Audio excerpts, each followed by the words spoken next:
Isang mapagpalang araw na naman po mga kapatid at muli tayo mag-aaral ng salita ng Diyos. At ang salita ng Diyos natin pag-aaralan, ating po itong kukunin sa Ebanghelyo na ating Panginoon ayon kay San Lucas, Kabanata 17, talata 5 hanggang 6. Ang sabi po dito, sinabi ng mga apostol sa Panginoon, dagdagan po ninyo ang aming pananalig sa Diyos. Tumugon ang Panginoon, kung maging sinlaki man lamang ng butil na mustasa ang inyong pananalig sa Diyos, masasabi ninyo sa puno ng sikomorong ito, mabunot ka at matanim sa dagat at tatalima ito sa inyo. Mga kapatid, mga magulang, mga kaibigan, ito po ang mabuting balita ng ating Panginoon. Ang papuri, ang pagsamba ay para lamang po sa Kanya. So ito pong ating binasa, ito po ay tungkol sa pananalig sa Diyos na kung saan yung mga apostoles ay lumapit sa Panginoon na humihingi ng request na dagdagan yung kanilang pananampalataya, yung kanilang pananalig sa Diyos, which is malaga naman bilang tayo ay mananampalataya ng ating Panginoon ay tumatag, no? Yun ang pinakamaganda talaga is tumatag, no? Hindi naman kasi yun sa dami, hindi yan palakihan, paliitan o ano pa man, di ba?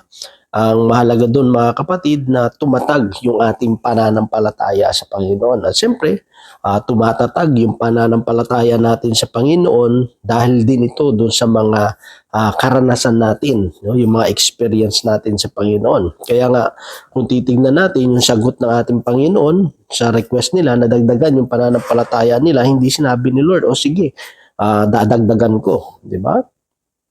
Kasi para lumalim o tumibay yung pananampalataya natin sa Kanya, ay makikita natin na yung mga alagad dumaan din doon sa mga trials, sa mga pagsubok, sa mga challenges, di ba? Habang kasama nila yung Panginoon. Kasi part yun na para tumibay, tumatag yung pananampalataya natin sa Panginoon. Hindi dito pinag-uusapan kung malaki o maliit. No? Ito, ang ating Panginoon nagbigay lang ng example. No? Sabi niya doon na maging kasing laki lamang ng butil ng mustasa, ang inyong pananalig, yung pananampalataya nyo, ay masasabi niyo sa puno ng sikomoro na mabunot at matanim sa dagat at tatalima ito sa inyo. Ang pinapakita kasi dito mga kapatid, hindi naman talaga dahil sa maliit, no?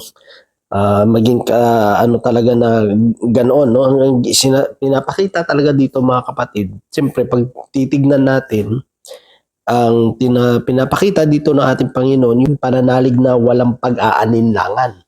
Kasi siyempre, kung sa atin lang naisip, di ba? Puno ng sikomoro, uutusan mo mabunot at lumipat sa dagat, imposible yun, di ba? Kasi yung utak natin mismo, ano na yung sariling isip natin, parang imposible. Di ba? Imposible agad Parang, sasabihan ko yung puno ng sikomoro na mabunot, imposible yun, di ba? Kaya nga may mga account din sa parallel passage sa Bible, yung bundok naman, di ba? Na malipat sa dagat. Imposible rin yun. Ba? Kasi yung utak natin mismo, parang duda Paano mangyayari yun, di ba? Paano mangyayari ng puno ng sikomoro, pag sinabihan ko mabunot, nilipat nga dun sa dagat o kaya yung bundok. Di ba?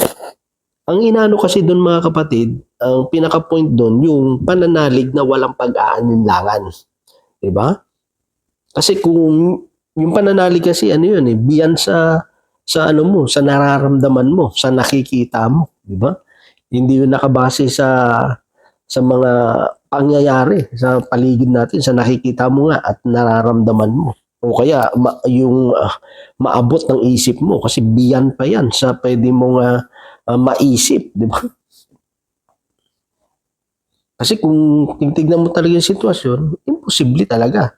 Katulad kay Naaman, di ba? Siya ay isang commander ng mga army sa Syria. Nang sinabihan siya ni Eliseo, ni Propeta Eliseo na dahil may leprosy siya, no, may ketong itong si Naaman, ay pinalulublob ni Propeta Eliseo doon sa nga sa Ilog Jordan. Ang iniisip ni Naaman, bakit dito mas marami pa namang mga ilog na mas malinis kaysa dito? Ba't ako ipapalublob dito? Kasi iniisip ng unang isip niya, baka imbis gumaling ako dito, dahil hindi naman to ganun kalinis, tong Ilog Jordan, baka madagdagan pa yung sakit ko. Diba? Kasi siyempre, kung titingnan natin, kung may mga skin allergy ka o kaya mayroon kang mga sakit sa balat, 'di ba? Ang advice talaga dapat malinis na tubig yung ipanglilinis mo. Hindi ka pwede yung madumi, 'di ba? Kasi madadagdagan ng mikrobyo 'yon, no? Mas lalong lalala. Siyempre, which is totoo naman kung pagaganahin natin yung siyensya, yung pinag-aralan natin, yung nasa isip natin, siyempre automatic 'yun no? Parang sa common sense mo na lang sasabihin mo, hindi pwede, di ba? Kung common sense pa lang yun di ba? Pero biyan kasi sa kayang arukin ng isip natin. So, makita natin, sa tingin ni Naaman, parang parang niluluho ko lang yata ako nito, no? Paano makakatulong to? Pero hindi naman yun yung kung madumi o malinis yung Ilog Jordan na yon. Ang inaano doon is yung pagsunod niya. Yung pagsunod niya na may pananampalataya na walang pag-aalinlangan. Yun naman yun ang pinaka doon yung pinaka-ingredient doon Yun ang pinaka-mahalagang factor doon Yung pananampalataya na walang pag-aalinlangan. Na kahit parang imposible, kasi nga, in reality, imposible naman talaga. Di ba?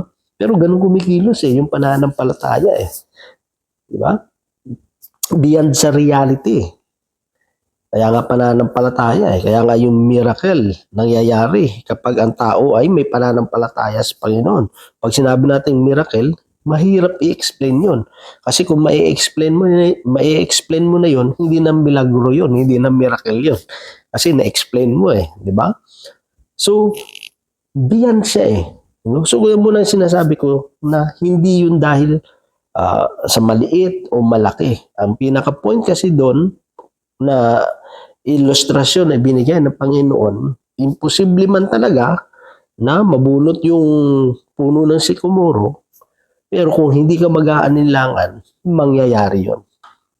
Sabi doon, tatalima ito sa inyo. So, ibig sabihin, yung miracle will follow kasi nga meron kang pananampalataya sa Panginoon.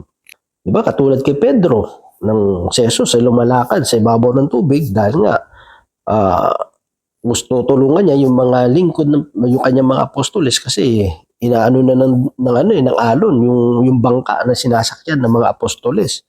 So nakita ni Pedro naglalakad si Jesus sa ibabaw ng tubig. Sabi ng Panginoon, halika. Kasi gusto ni Pedro lumapit sa Panginoon. Sabi doon, nakalakad naman si Pedro kaso problema, unti-unti siyang lumubog. At sa kanyang paglubog, tinulungan siya ng ating Panginoon. At ang sabi ng Panginoon, yan, napakaliit na yung pananalig. Bakit ka nag-alinlangan? Kung isipin mo sabi nga nito ng Panginoon maging kasing liit lang ng butil ng mustasa. Pero kay Pedro, sinabi niya, napakaliit ng yung pananalig. Kaya lumubog si Pedro. So, ang talaga doon is hindi naman talaga yung laki o liit. Ang talaga doon is yung pag-aalinlangan kasi natin. Kaya minsan, hindi natin nararanasan yung pagkilos, yung answered prayer na hindi natin natatanggap, yung mga hinihingi natin sa Panginoon kasi mismo tayo nagdududa. No? Yung kawalan ng tiwala natin sa Kanya. Kaya nga tumatatag yung pananampalataya natin dahil nga doon sa mga experience natin, sa mga karanasan natin. Kunyari, nagkasakit tayo at dahil sa biyaya ng Diyos, gumaling tayo. So, nadadagdagan yung ating pananampalataya sa Kanya. Kasi the more natin siyang nakikilala. Yung pagtitiwala kasi, nakadepende yan kung gaano mo kakilala ang Diyos. Pareho sa isang tao. Nakadepende kasi kung gaano mo kakilala ang tao, yung percentage ng tiwala mo sa tao, nakadepende sa pagkakilala mo sa Kanya. At siyempre, doon din sa karanasan mo sa Kanya. Siyempre, kunyari, alam mong marunong siya magluto, okay, tiwala ka, ang taong ito marunong to magluto. Pero when it comes, kunyari, sa sira ng sasakyan, dahil hindi mo pa naman siya nakita na nag-ayos ng sasakyan, siyempre medyo alanganin, no? Pag may nagsabi sa'yo, marunong ba yan mag-ayos ng sasakyan? Ang sasabihin mo agad, ay ewan ko, kasi hindi ko pa na nakita yan na mag-ayos ng sasakyan eh. Pero sa luto, alam ko marunong magluto yan. So, ibig sabihin, nakadepende yun sa karanasan natin sa Panginoon Kaya nga, the more natin siyang nararanasan sa mga sitwasyon ng buhay natin, kunyari, kagipitan, problema, minsan, pagkaramdam natin na tayo na nag-iisa na lang tayo, di ba? Nawawalan tayo ng pag-asa, o ano pa man, yung pinagdaraan natin, nandun tayo sa matinding problema ng buhay, yung mga chance natin yun na makilala pa natin ng lubusan ng Panginoon. Kasi pag, kapag naranasan mo na siya, at nakilala mo ang Panginoon sa ganyang sitwasyon, naranasan mo yung kabutihan, na yung biyaya ng Diyos, nandun yung tiwala mo talaga Katulad yung sabi ko sa isang tao, pag alam mong marunong talaga magluto yan, tiwala ka di ba? Yung ibang mga tao na hindi pa siya kilala, nagdadalawang isip, talaga ba masarap magluto yan? Pero ikaw huwag kayong mag-alala. Ano ko na talaga yan? Tested and proven, mahusay yan magluto. So kaya mo talagang i-vouch di ba? Kasi alam mo, talagang cook yan. Naranasan mo mismo. Ikaw mismo naranasan mo. Pero siyempre, pag hindi mo pa naranasan, kunyari, na marunong pala siya maging mekaniko, o maging tubero, o kaya maging karpentero, kapag hindi mo pa nakikita, at hindi mo pa naranasan talaga na sa buhay mo, na nakita mo siyang gumagawa ng, kunyari, ng carpentry, di ba? So, medyo alanganin ka Hindi mo kayang sabihin sa mga tao, magtiwala kayo sa taong to kasi alam ko marunong yan. Diba? Kasi kung hindi mo talaga naranasan, hindi mo pa nakita, hindi mo pwedeng sabihin sa tao na maasahan yan, mahusay na karpentero yan, mahusay na mekaniko yan, mahusay na tubero yan. No? Hindi mo masasabi yun Kasi bakit? Kasi ikaw mismo, hindi mo naranasan. So sa atin, bakit malakas yung loob natin na ipagsigawan ang Diyos na si Jesus ay nagpapagaling, siya ang Diyos na nag-provide ng ating pangangailangan, siya ang Diyos na maaasahan natin, siya ang Diyos na handang tumulong. Bakit natin nasasabi yun? Kasi tayo mismo naranasan natin. Tiwala tayo na kung yung sa past natin na experience, nandun pa rin yung biyaya, yung pagtulong ng Diyos, alam natin na sa ngayong sitwasyon natin, meron pa rin magagawa ang Diyos. Diba? So may kita nyo, part talaga yun sa paglilingkod, yung karanasan. Kaya nga sa pangangaral ng salita ng Diyos, ang isang mangangaral na walang karanasan sa Diyos, hindi mo alam kung ano ba talaga, kung sa Diyos ba talaga naglilingkod Kasi part kasi talaga yun mga kapatid Part yun ng paglilingkod, yung experience. Pag wala kang experience na ginawaan Diyos sa buhay mo, mag-isip-isip na tayo, Baka ibang Diyos yung pinaglilingkuran natin. Kasi alam nyo, hindi hayaan ng Diyos na hindi natin siya makilala. At makikilala na natin siya, hindi lang naman sa salita niya. Kundi yung nababasa natin, yung mga naririnig natin, ipararanas ng Diyos sa atin yan upang lubusan natin siyang makilala. Kasi kung nagbabasa ka lang, hindi mo naman lubusan makikilala ang Diyos Pero sa pamamagitan ng experience, doon patutunayan ng Diyos na yung mga naririnig natin, yung mga nababasa natin ay talagang totoo. At dahil mismo sa sarili natin, naranasan natin, kaya nating tayuan, kaya nating panindigan yung mga sinasabi natin. At siyempre, wala na tayong pagdududa. Wala na tayong pag-aaninlangan kasi alam natin kung sinave tayo ng Diyos sa ganitong sitwasyon, I know. Yung pinagdaraanan ko ngayon, sisiw na nga lang to ikumpara dun sa pinagdaanan ko noong una. Di ba? So dito mga kapatid, yun ang gustong ipaabot ng Diyos sa bawat isa sa atin. Kaya nga kung ano man yung pinagdaraanan natin ngayon, magtiwala tayo. Nagpapakilala lang naman ang Diyos. Tinuturuan tayong manalig, manampalataya sa Kanya. Tinuturuan tayo na huwag mag-alinlangan, huwag magduda sa kakayanan ng Diyos. Ang sabi nga, walang sinuman ang nabibigong nagtitiwala sa Kanya. So yun naman mga kapatid, at nawa ang Diyos patuloy magpala sa bawat isa sa atin.